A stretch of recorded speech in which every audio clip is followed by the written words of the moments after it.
ओम ब्रह्मानंदम परमसुखदम केवलम ज्ञानमूर्तिम द्वंद्वातीतं गगनसदर्शं तत्त्वमस्यादिलक्ष्यम् एकं नित्यं विमलं अचलं सर्वदी साक्षिभूतं भावातीतं त्रिगुणरहितं सद्गुरुं तं नमामि।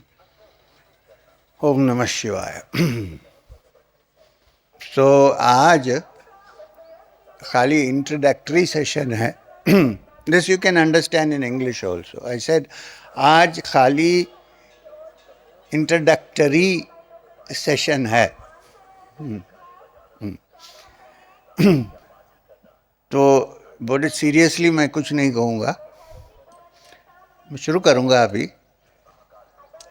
कल इसमें कितने लोग हैं जो क्रिया योग सीखने आए हैं नए? वो भी बहुत हैं। मगर आज और कल क्रिया योग के बारे में कुछ नहीं कहूँगा। I am not going to discuss anything about kriya yoga today और टुमारो। क्यों? एक बैकग्राउंड की ज़रूरत है कि हम क्यों क्रिया करते हैं, ऐसा क्रिया क्यों करते हैं। पानी में चलने के लिए, या हवा में उड़ने के लिए, या लेविटेट करने के लिए।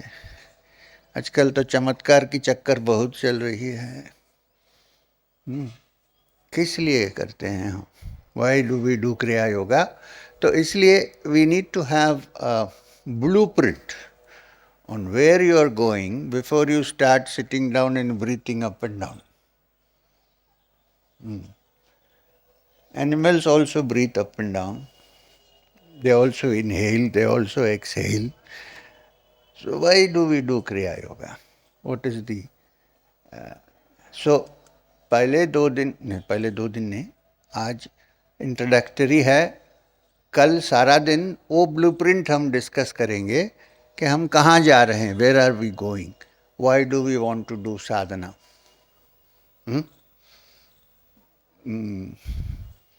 Is it to acquire magic powers, or is it to get freedom from sorrow? किस लिए करें? गौतम बुद्ध ने पहले टीचिंग में कहा कि मैं जो कहने जा रहा हूँ, मैं नहीं, Gautam Buddha, it's about freedom from sorrow for all mankind. और फिर उन्होंने कहा ये बड़ी कठिन है इसको डाइजेस्ट करना। Desire is the root of all sorrow. Difficult. You can't live in this world without desire. So, but it's a fact. So, what are we looking at? In a way, even the desire for moksha is a desire, subtle desire, of course. So, we are going to examine these issues of where we are we moving, why do we want to do sadhana, and so on. It will take 1.5 days. Actually, it will take half a lifetime, but you can't sit here for half a lifetime. So इसलिए हम लोग we are trying to do it fast in a small satsang, trying to put everything in a...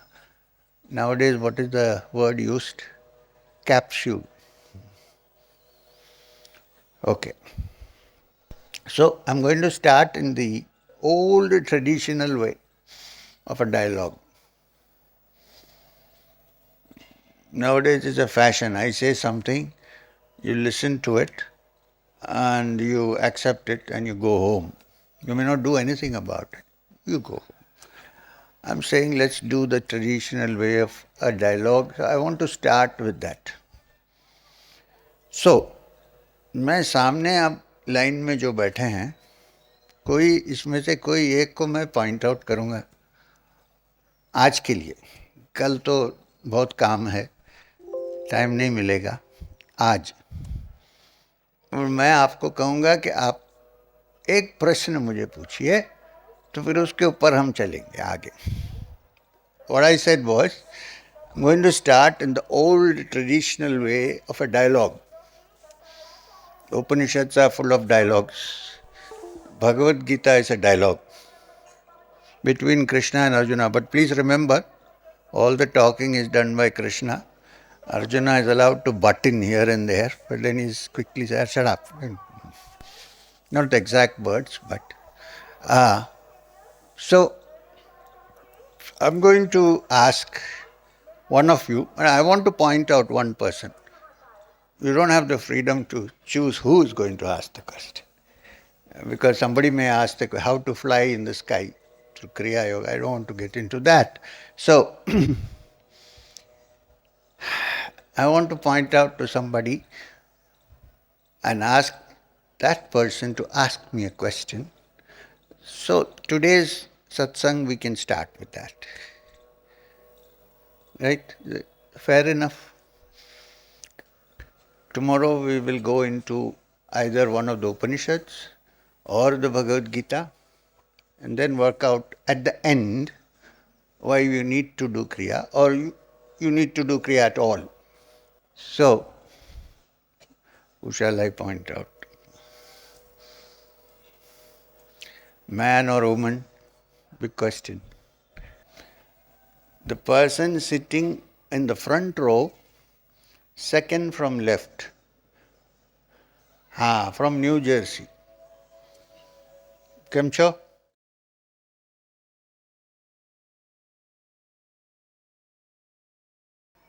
Is it selfish to be on a spiritual path?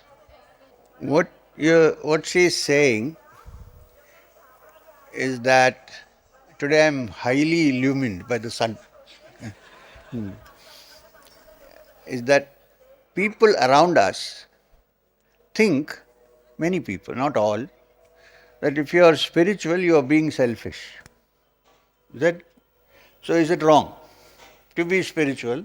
Because some people think it is selfish to be. This is what you meant, right? Okay. So let's look. I should have brought a cap, P cap or something. Let's deal with the question. I might move off. So the question was, did I get angry? No. Good. So the question was, if people around you think that if you are spiritual, you are being selfish, right? So therefore, is it selfish to be spiritual? Not okay. It's like this. First, when you say, I am looking for spiritual fulfillment, when you say that, you are certainly acting different from most people, right? Everybody believes in swimming with the stream. Here, one person stands up and says, I want to swim against the stream. It's quite natural that people might suspect that something wrong with you or that you are selfish. Now, I want to look at the word selfish, not shellfish, selfish. There is not a single human being who is not selfish. You know why? Because we all of us, desire to find the self. Not the other self, the self with the big S, which is our inner being, the essence of our consciousness. Whether we are spiritual or not spiritual, so called, all our activities are in a way selfish. Why? Because we are all moving towards the self. In the Brihadaranyaka Upanishad, Yajnavalkya talking to his wife Maitri. Interesting, Yajnavalkya had two wives. Anyway, it doesn't matter. And he was talking to Maitri, who said, I will also come with you to the forest. And he says, Maitri, your love for me is not love for me, but because of the self. My love for you is not because of you, but because of the self. Which means all is for self-satisfaction. Spiritual as well as non-spiritual. So that argument that you are selfish doesn't stand because everybody is. Nobody who is not. But you can say, I am selfish in the larger context of the term and not selfish in this little tiny definition of the word. You can't deny I'm not selfish because I'm seeking the self, the inner self, right? But the problem, it appears to me that you are worried others are saying it. Not because of the intrinsic problem of being selfish, but because somebody is saying that I am selfish. If you enter the spiritual path, you must forget what others say. You cannot move otherwise. All great scientists who have worked on scientific theories have all faced this, not only spiritual.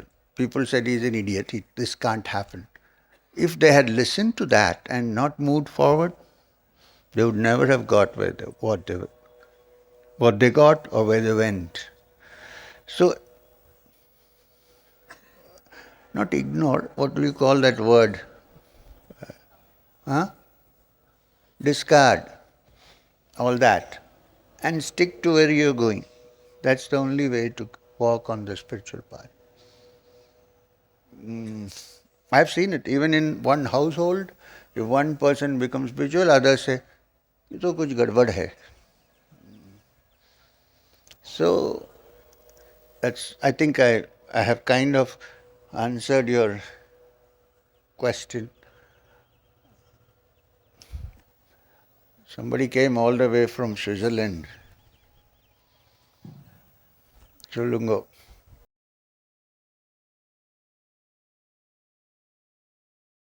So, let me put it this way. Your contention is that you seem to lose control of your temper and your emotions when you are closer to men don't have to worry, okay.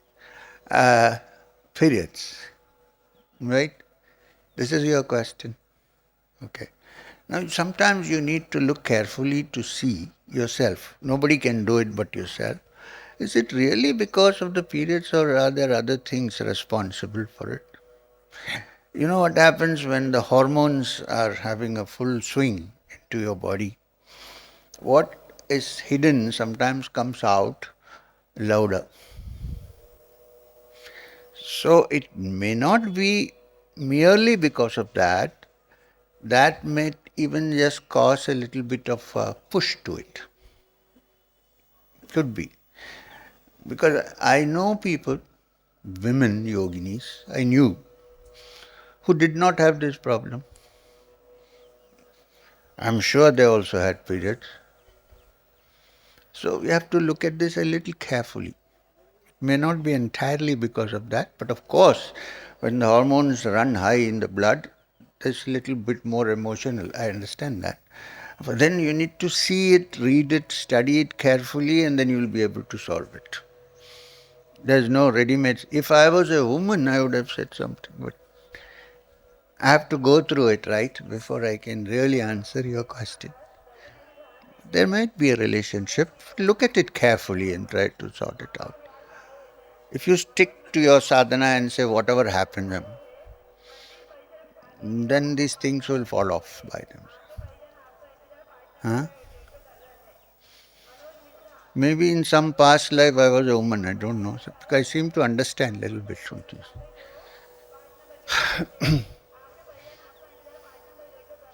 Now for somebody from India, okay. I mean Indian living in India and so on.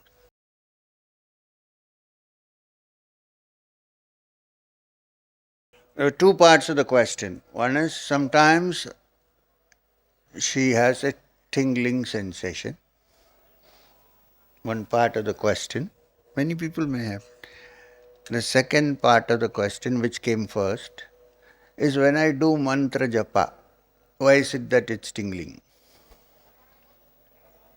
So let's explain mantra japa first and then go to the tingling.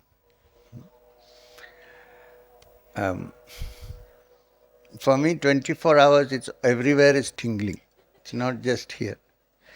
And I'm not doing any japa now, right? The tingling as a sign of energy moving in some parts of your body.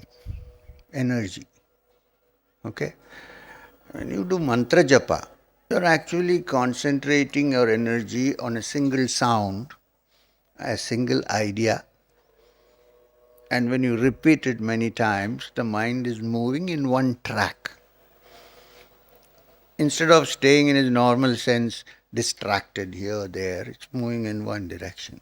So when this happens, the energy in the human body, prana in the human body, begins to increase and move in unexplored and not very well understood directions. That's when one feels a tingling sensation. That's it. So this is the connection between your mantra japa and your tingling sensation. I hope it's not a tickling sensation. No, it happens when I am there. Anybody else it's happening? Now this is very dangerous territory because then you will expect it to happen only when I am sitting here. It should happen without me, from inside you. Happens sometimes when I am sitting here. It's because I don't have a structure, I am only tingling.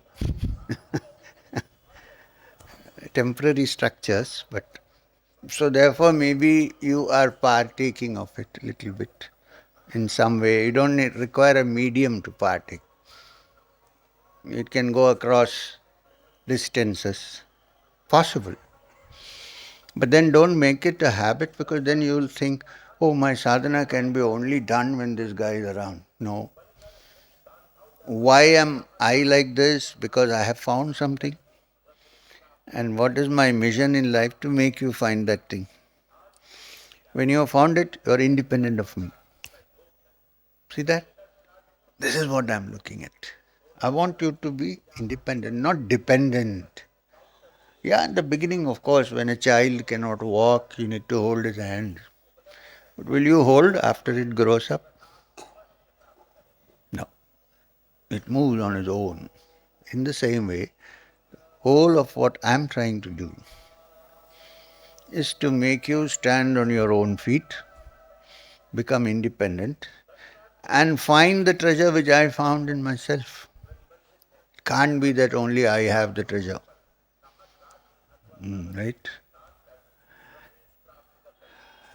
Today I was talking to one of the TV journalists, prominent person, and I was saying this, that my idea is to make people understand that the Shivam, which is the Supreme Essence, is present in a subtle form in all hearts.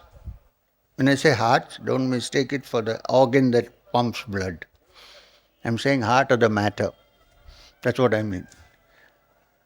And my job is to somehow make others find this out, realize, see this. This is what I've been attempting to do. One day when you touch it, then even if you see me, you'll say, hey, who's this guy? Good.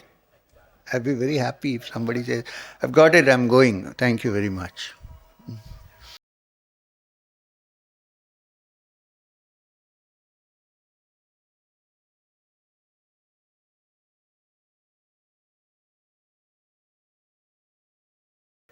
Pranam, yeah, I wanted to ask whether the actions of my karma in the past world would be strong enough to sway me off the spiritual path that I have got in this life for maybe next time. What can I do in this life to prevent it from happening and stay on the spiritual path? If you're asking me this question, that means you believe that there is a past life, right? Good. Good, sir. Tarmac to start from. If so, For me, it's not a belief, it's a reality, but I can't prove it to you, right? At least if you believe so. Then certainly some of the actions and the effects of the actions that you committed can have an effect in this life. In fact, that you are born in such and such circumstances in this form is partly due to what happened from there. Right? I can't deny it. But to think that whether it will interfere so much that it will take you off your track is thinking too seriously about it. There may be chances that they may pull you this way, that way. But if you have a proper understanding of the fact that you need to move forward in your spiritual life, and if you have somebody who can point out to you, hey, this is what is happening to you, you can't be doing this, move forward. And if you have the blessings of a spiritual being, then you'll be able to surmount these obstacles. It requires a little bit of a strong fight. It's a Kurukshetra, certainly. But what is there which you don't have to fight for everything? Whatever you want to become rich, how people work hard, right? They don't ask the question, in my past birth was I rich? Why? I want to be rich. So say to yourself, past or no past, I want to move in this direction. First statement from yourself. Second, may I get some help for moving on this path because it is largely unexplored territory. If these two things are there side by side, I'm sure you'll overcome them. It's undeniable that some effect will certainly be there. This I know. But then there are also ways and means to counter this and move forward.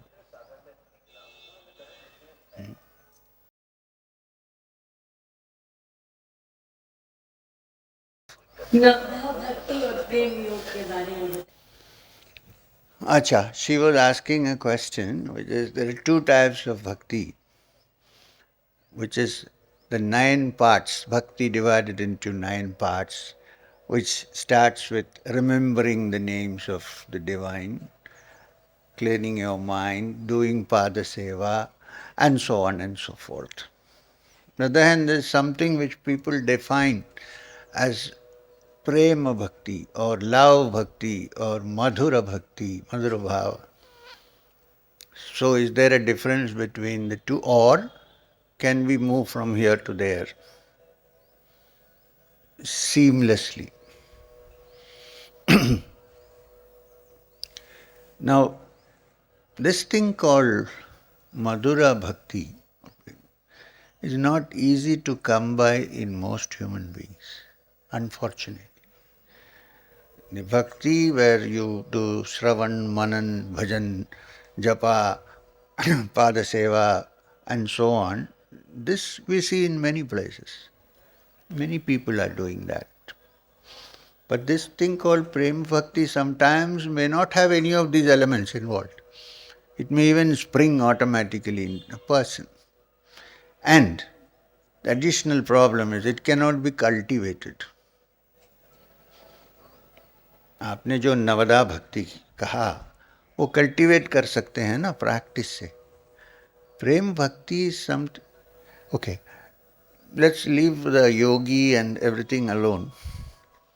Two young people suddenly meet each other in a bus stop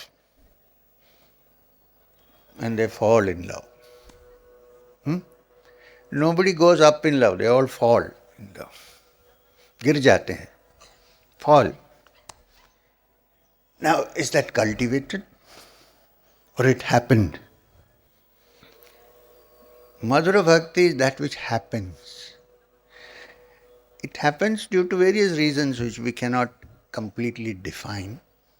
Maybe grace of God, maybe meeting somebody who has experienced it.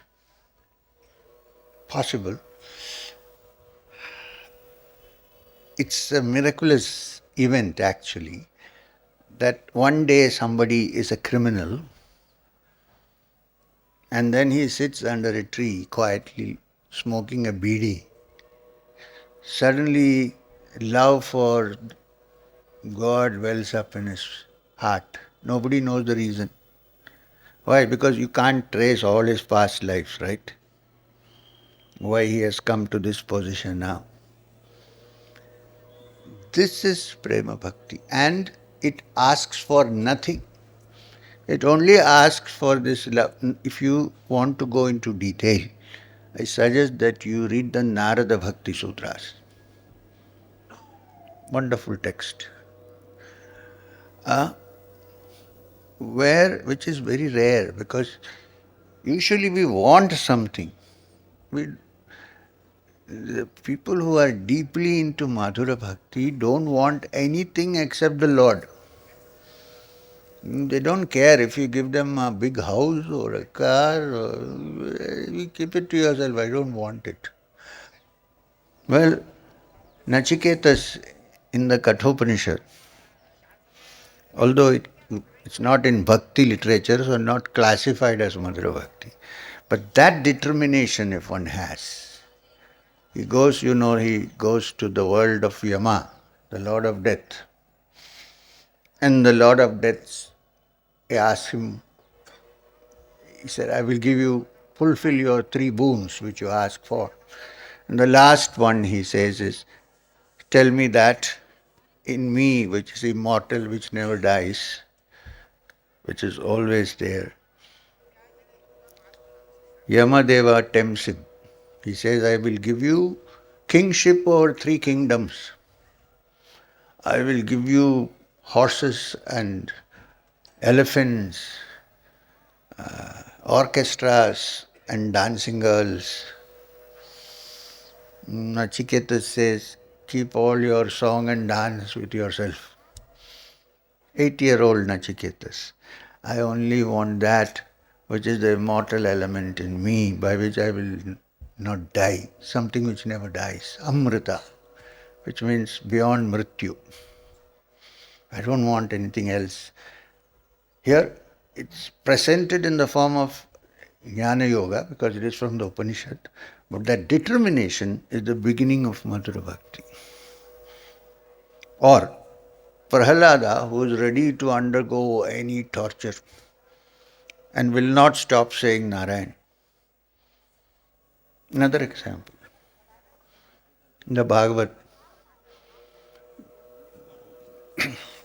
here we are worried if other people think, what will they think if I am a... Here is somebody, a little boy who says, who cares? He keeps saying Narayana, torture, Narayana. So that is the heart, not the brain. The heart pulling you towards something irresistibly. Cannot be explained in logical terms. It's pretty illogical. Insane, actually. Maheshwarnath Babaji, my guru, used to say that the world that we live in today is a result of 1,000 years of sanity.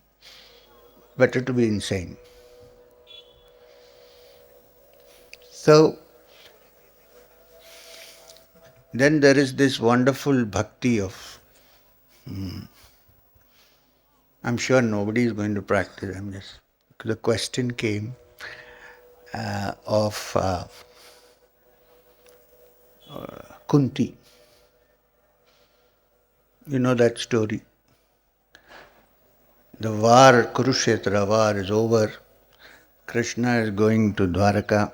I'm saying this not to discourage you all, because the question was asked, what is Madhura Bhakti, what is Prema Bhakti? Krishna says, I'm going to Dwaraka, so please ask any boon you want and I will grant it to you. Now is the right time, because I'm going off. It's a nice dialogue. Kunti says to him, look, don't fool me. I've been fooled enough.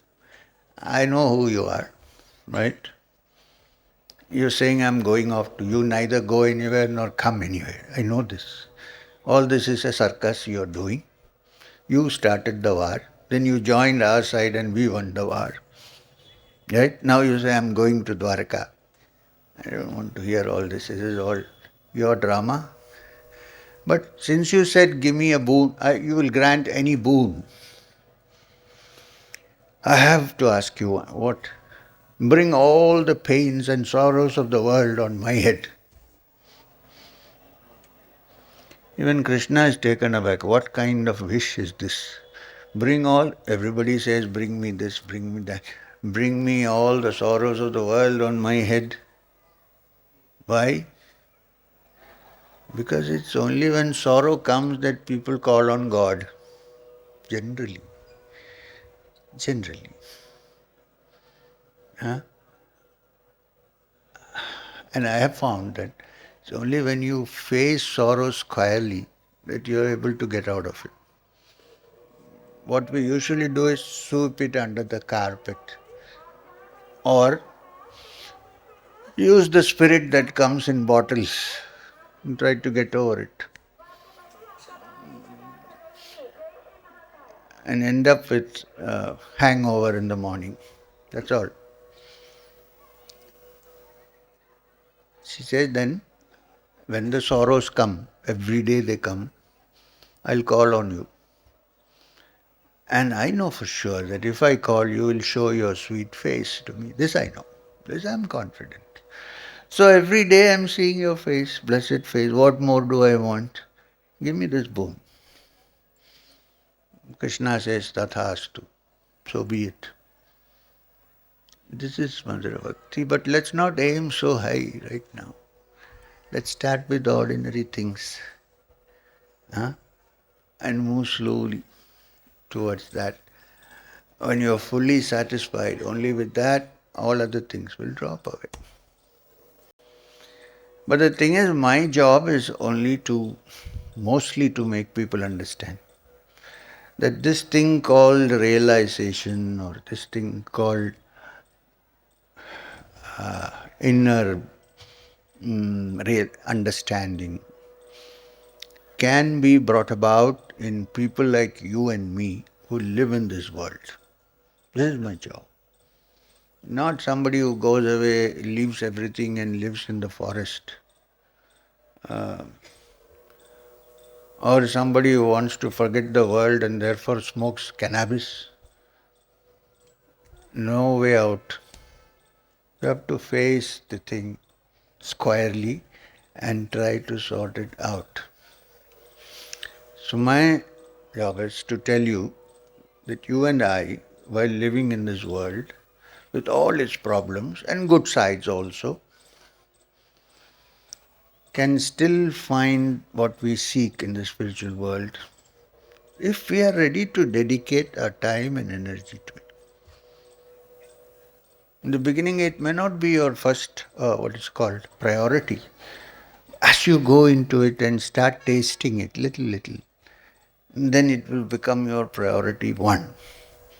Once it becomes priority one, then you can ice skate into it. It can be done by you because it was done by me.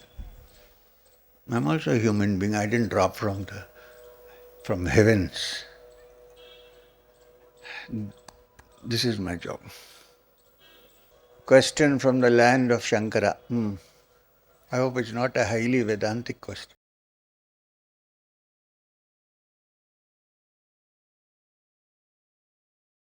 Hello, sir.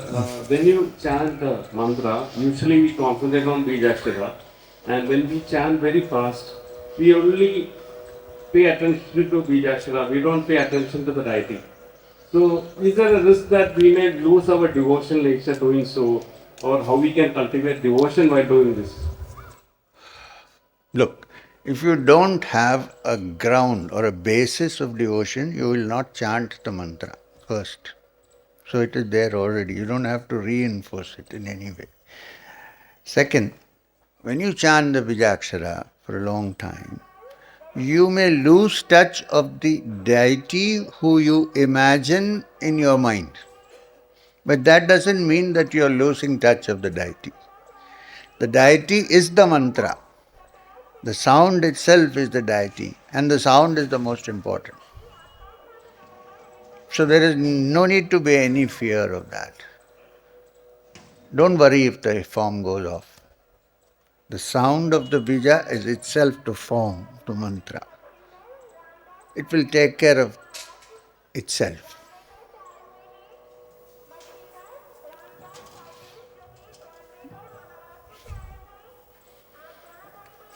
Pranam Guruji. Guruji, I have two questions you may answer. One is one question was asked. 1 minute.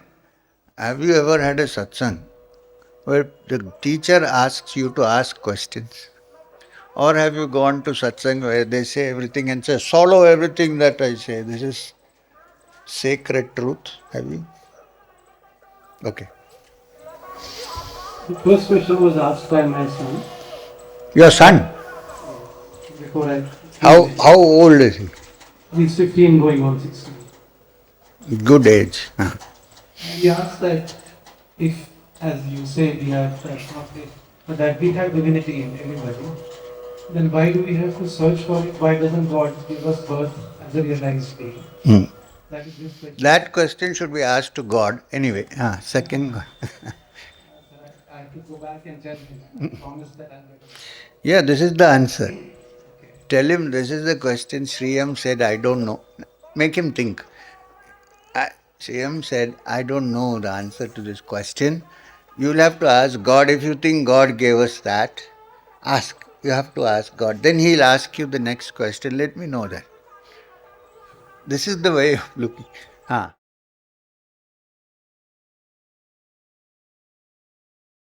Second question is, uh, who is he who observes us in our dreams? I mean, when I see myself in a dream, who is observing me in my dream? This question, I can provide a clue so that he can look into this. Clue. Look, when you dream, somebody is watching the dream, right? Now when you are awake, somebody is watching your mind. When you are deeply asleep, you think that nobody is watching, but there is some entity there which is sleeping. Because when it wakes up, it remembers everything. So the entity has to be there, it's not vanished. And also when you wake up, you say that you had a very blissful sleep, right? So you were experiencing it. Although you were not aware of it at that point, please tell your son that that is the common witness of all the three states, and that is the essence of one's consciousness. It watches, it doesn't get involved. The problem is when the watcher is also involved. The watcher is not involved in the true sense of the term, is just watching. That is, if you report to him, say that that is your true essence, your true identity, which is called the Atman. The first question you asked, tell him exactly what I told you. I want to get the feedback.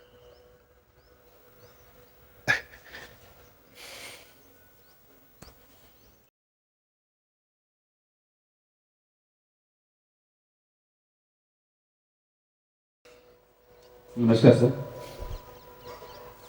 Sir, I saw one of your podcasts wherein you talked about the Shakti, how to raise the energy within the Shakti. Did I? Give a concept basically. Like, there are two ways. One is you do through mantrayana or the yoga tantra, which is the Kriya yoga.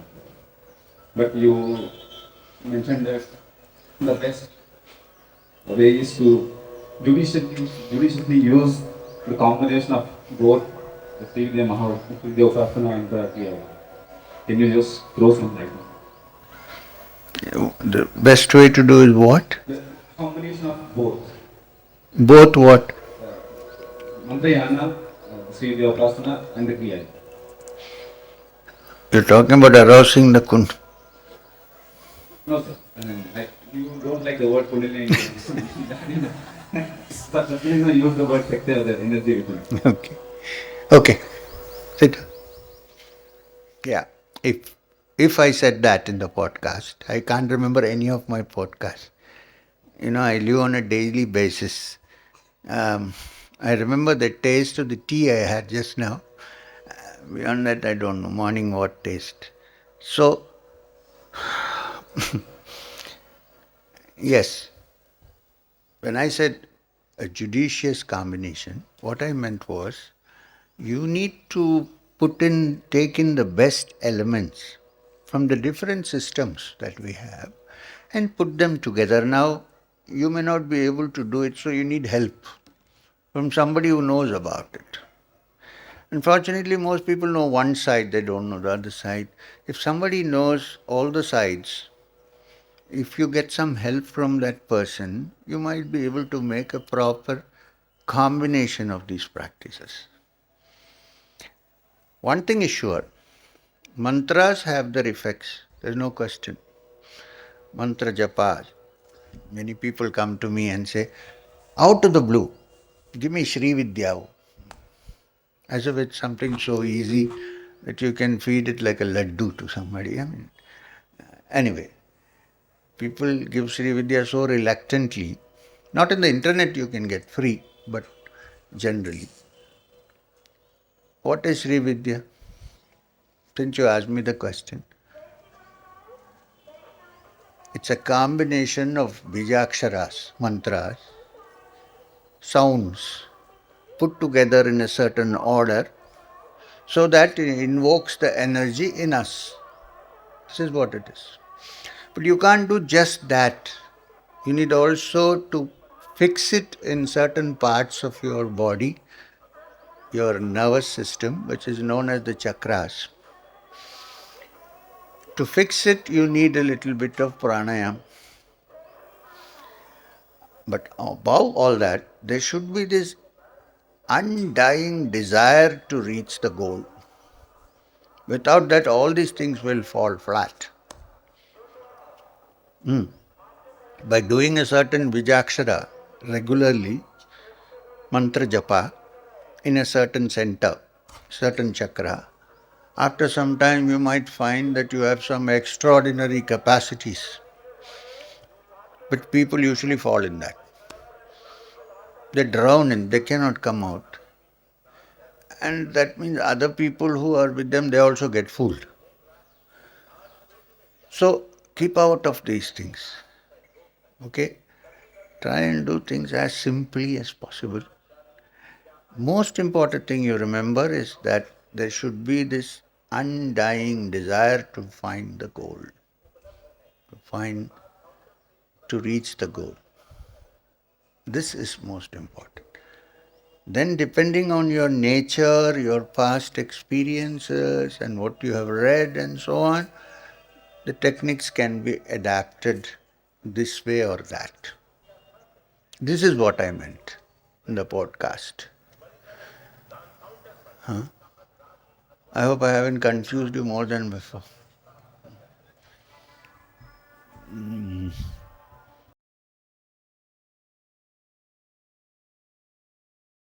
Should we not have expectations of others because we will end up getting disappointed? What is the way not to get angry? And what is the way to get rid of past samskaras which push us in a certain direction? Tall order. This question will take a whole day's satsang. So, what was your first question? The first question was, should we not have expectations of others? Don't have any expectations. Anybody. Otherwise, you will constantly sink.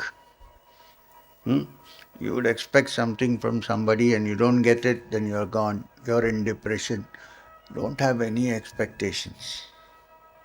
From others, have expectations about yourself, of course. It's not worth it. What if what you expect doesn't happen? Then you're down, right? Desperate, depressed. Why have an expectation in the first place?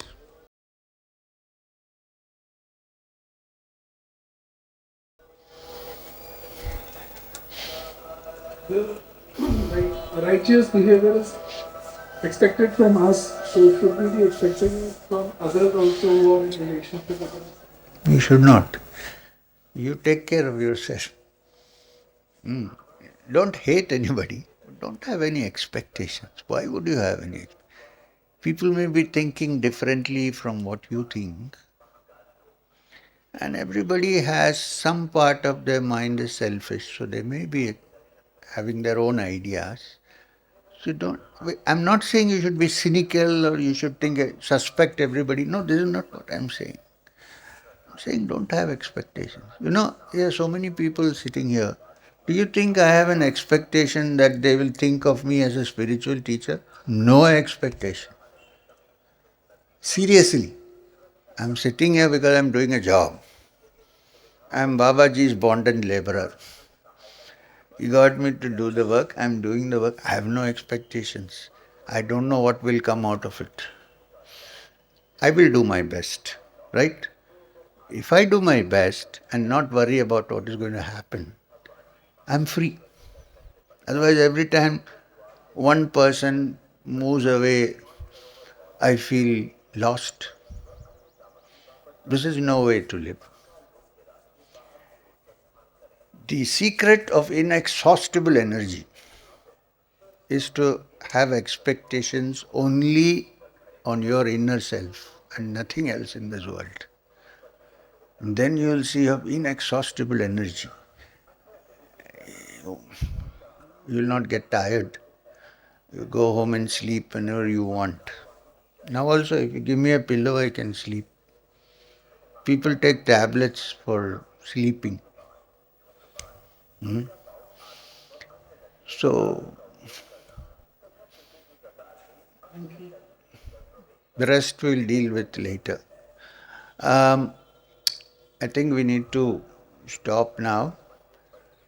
I think for an introduction, this is good enough.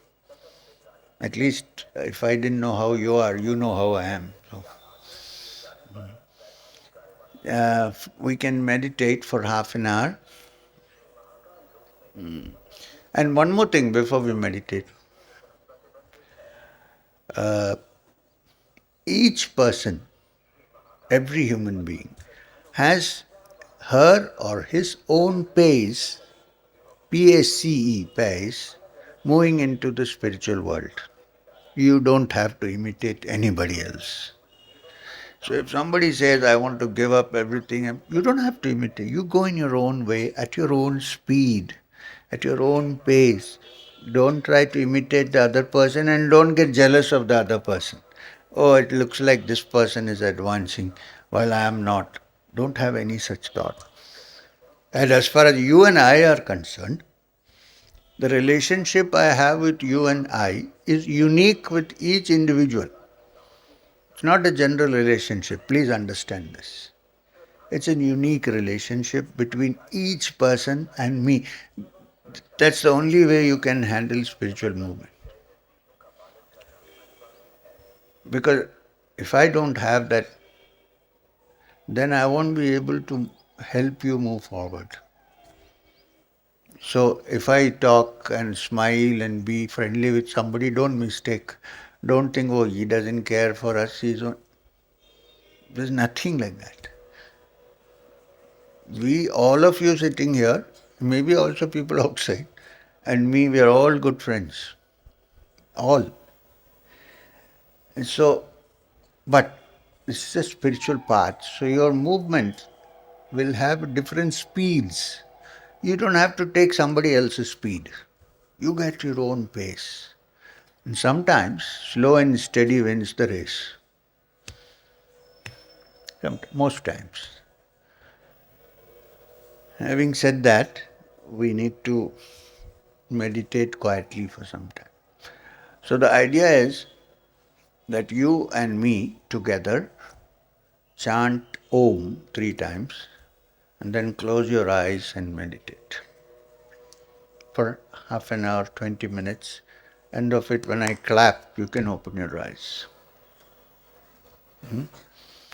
In between also you can open your eyes to see if I am up to some mischief. But I advise you to close your eyes, okay? So,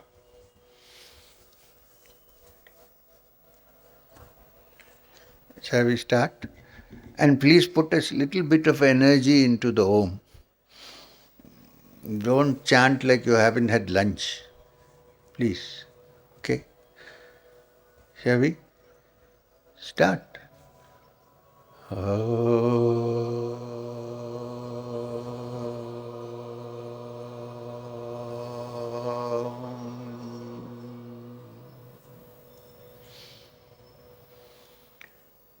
Om.